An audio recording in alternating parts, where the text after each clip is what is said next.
Broadcasting live from the Business RadioX studios in Atlanta, Georgia, it's time for High Velocity Radio.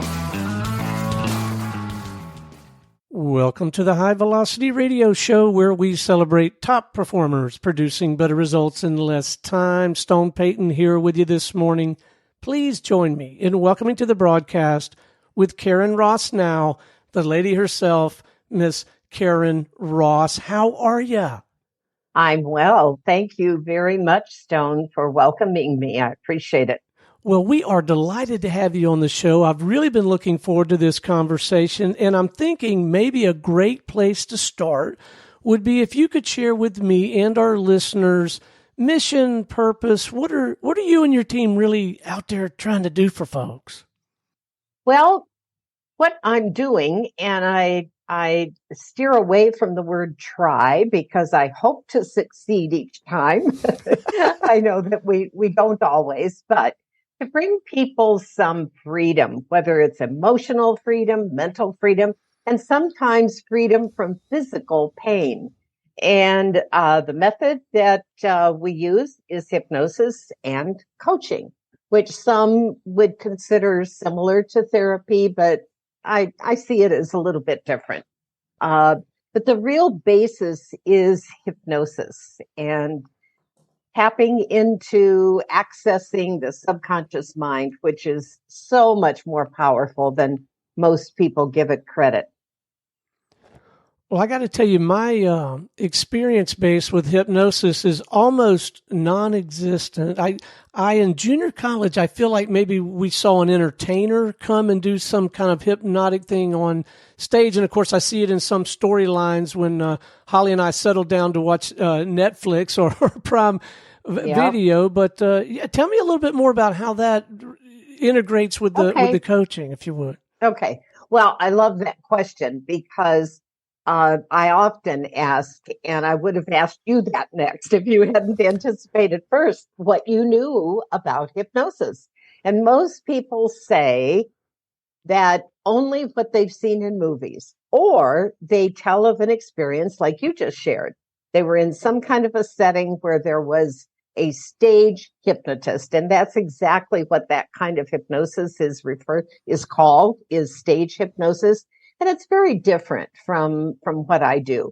There's nothing wrong with it. I mean, it's entertaining. I happen not to like it when they make people look silly and, do things that they just normally would not do. I'm not crazy about that approach.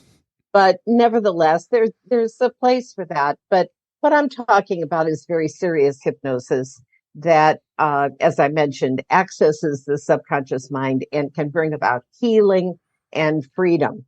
But I think it might be best if to fully understand hypnosis and what I might do in a coaching setting is if everybody listening would want to take just a couple of minutes and I'll give you a taste of what hypnosis might feel like. Is that okay with you, Stone? Oh, I think it's fantastic. I'm in.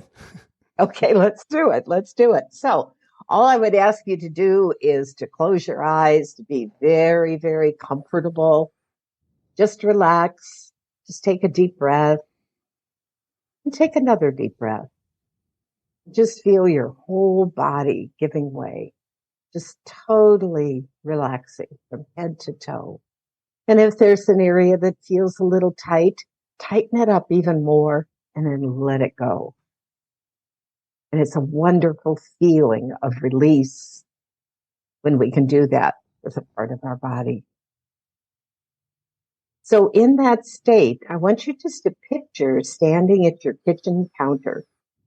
And on the counter is a large, plump, bright yellow lemon. Sitting next to it is a cutting board and a very, very sharp knife. Now pick up the lemon with your non-dominant hand and place it on the cutting board. When you pick up the lemon and you squeeze it ever so slightly, you notice that it has some give, and that tells you it is full of juice. So lay that lemon on the cutting board, and with that very sharp knife, cut the lemon in half. And as you cut, juice from the lemon just oozes out onto the cutting bowl. Now pick up one half of the lemon, hold it up to your nose, and breathe in the fresh, pure scent of lemon. Now most, if not all of us, will notice saliva starting to form in the back of our mouth. Even if you don't particularly like the smell of lemon, that is happening. So now just set the lemon down on the cutting board, step back, swallow. You probably feel like you want to swallow. Take a deep breath and open your eyes. Now, we all know there was no lemon, no cutting board, no knife, and yet my guess is that most everyone noticed saliva forming in your mouth. And if I'm with a group of people, I ask that question, and I'm going to say usually 100% of the audience raises their hand that they definitely felt saliva forming in the back of their mouth. Well, that is the power of the subconscious mind. So what did you think of that, Stone? Well, first of all, I would have raised my hand because I definitely did. And the other thing is, even before we got there, when you said if there's an area that's tight, tighten it even more and let it go. That's what I did with my lower right leg. And you're right, you feel the pleasure of that release. And I thought, wow, this is a great way to relax.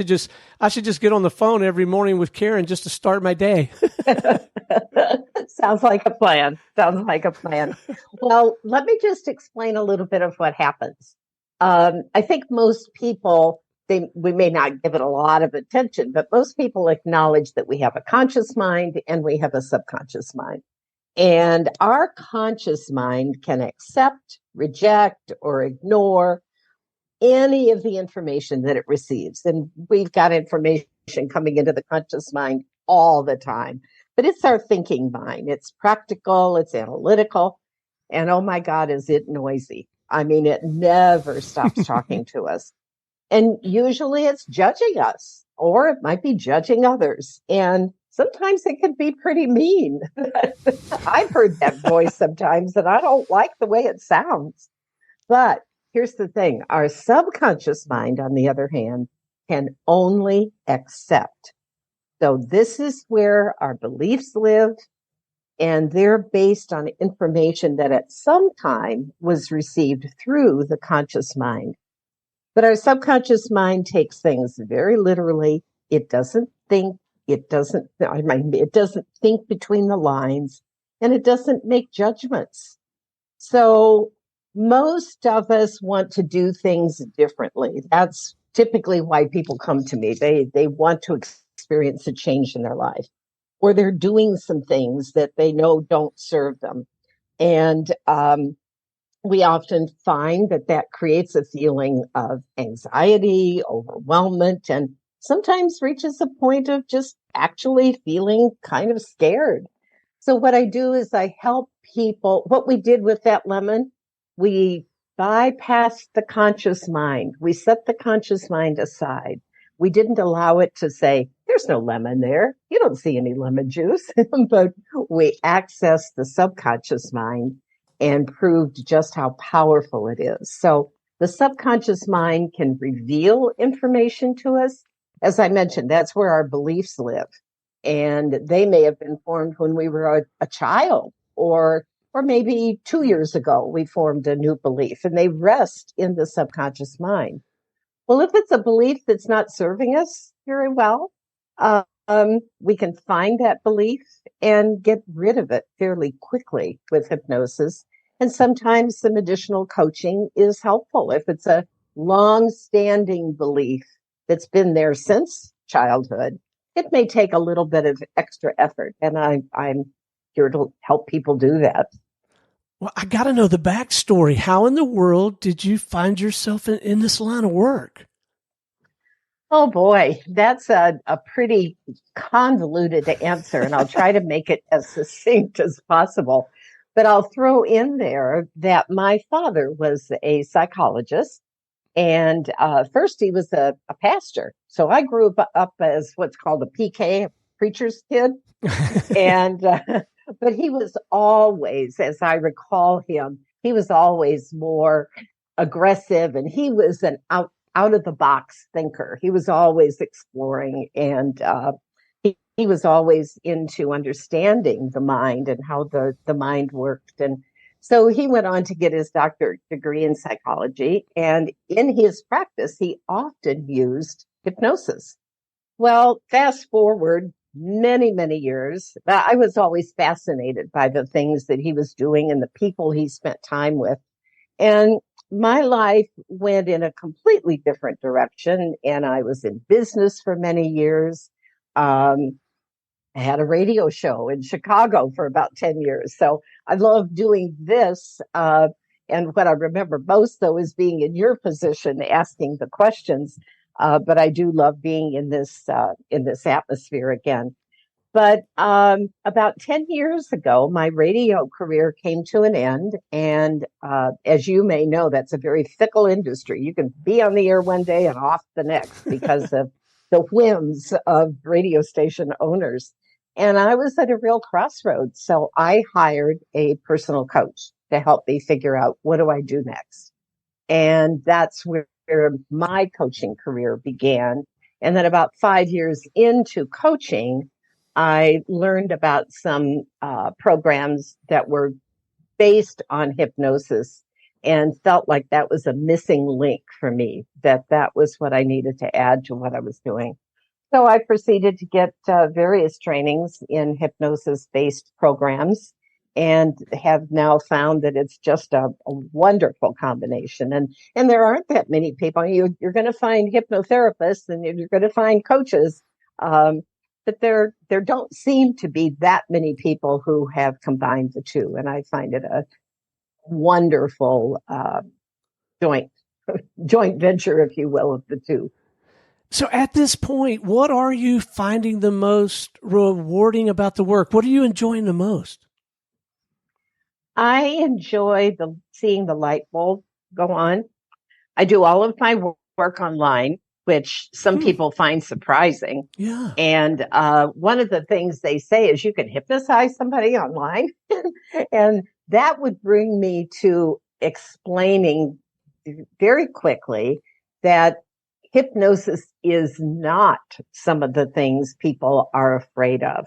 We talked about the stage hypnosis. They're afraid that they might be put in a position to act silly or do something they wouldn't normally do. When one is in hypnosis, they are merely deeply, deeply relaxed. They're very focused, and they are always, always in total control. And I see a lot of people just take a deep breath of relief when they hear that, because that's what they seem to be concerned about, that they're going to be out of control and someone else is taking control of their mind. That is not the case at all. So what gives me joy is seeing someone's face light up when we finally make a connection with a belief, with something that happened in their life that explains what they're going through, whether it's an emotional issue. I mentioned physical pain. It's amazing. People who have had some physical pain for many, many years and have tried everything from conventional medicine to alternative therapies. And we find an underlying belief that caused them to believe they needed to suffer. And when they see that understanding and realize the connection, it's just very joyful to see that shift in people and for them to know that there is an answer and that they can move forward with a different approach to life. So how does the whole sales and marketing thing work for a practitioner like you, a business like yours? Do you have to market differently than other coaches and consultants? What is that like for you? I don't know that we have to do it differently, but I guess we have to do it. And I have to say it's my least favorite part of the whole thing. I want to be doing the work. I want to be working with people and helping them heal and helping them move forward. So when I feel like sales and marketing is very, very different than that. And maybe that's my problem. That maybe I need to see the sales and marketing from a different perspective. And I work at that, frankly.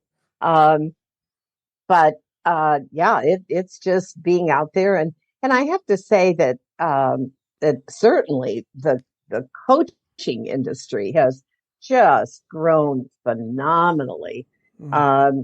It's still a what's the word? I'm missing the word. You don't have to be licensed to be a coach. Somebody can take a weekend course and call themselves a coach. And some people may be very good at that, and then others may not. I spent over a year in a very, very in-depth coaching training that was rated very high in the industry. And so it depends on how you do that. Now, hypnotherapy is a different subject. I think you really want to know people have been trained in some very accredited programs. But I guess the point I was making is that the coaching industry itself has become very, very competitive, very competitive. And putting the two together and with hypnosis is challenging from the standpoint of just reaching the right people who are going to say, that's what I need. Well, I tell you what, it sounds like a marvelous combination to me, and you've alleviated one of my preconceived notions, or where my mind would be initially if I were entertaining the idea of engaging a coach that employed hypnosis as part of their practice, because I too have always operated under the impression that I would run the risk of losing control, and man, I do not want to lose control. I don't either. And I'll tell you the truth. People who have the biggest issue with that losing control, and it would be high performing people like you, or top level executives and high level successful entrepreneurs. I teach them self hypnosis. You know, they don't have to have me. So that also gives you an assurance that nobody else is taking control of your mind. And you can actually learn to put yourself into a deep state of relaxation and focus and gain some of the same benefits that that you would have in our doing a session together. Yeah. All right. I'm going to shift gears on you for a moment and talk to you a little bit, or ask about passions outside the scope of your typical work. Is there anything else you have a tendency to nerd out about and dive into that really is completely outside of this hypnosis and coaching work? I don't know that I nerd into. I know what I thoroughly enjoy is, which sounds kind of superficial when you make the comparison, but I love being entertained. I live in Chicago. We have a fantastic theater world here. I love attending stage shows. I love going to movies. I was so glad when the pandemic was over, to the point that theaters were open again. I know I can watch stuff on my TV here, but there's something about sitting in the theater, having the lights go off, and that big screen. I just love the experience, and I love dining out. And it might be Portillo's hot dogs here in Chicago, or it may be a top-rated upscale restaurant. I'd be happy if I ate out almost every night. So, well, you're in the perfect place. Chicago, the greater Chicago area, is such a vibrant community. For a brief time, Holly and I lived in a suburb, Naperville, a little river running through there, and we just thoroughly enjoyed our time there. I'm kind of a weather sissy, and it was a little chilly for me part of the year. But other than that, what a marvelous place to live if you enjoy theater and movies and live entertainment. Well, I'm glad I asked. All right, before we wrap, I wonder if you could share with us a couple of use cases, or maybe an example, and you don't have to name any names, but of someone you had an opportunity to work with and you helped them make some real progress in this regard, and maybe along with a pro tip or two for those of us that are open-minded to this, if nothing else, at least to try a little bit of self hypnosis just to get the ball rolling. Sure. Well, I could share any number of cases where the issue was more on the emotional, mental situation.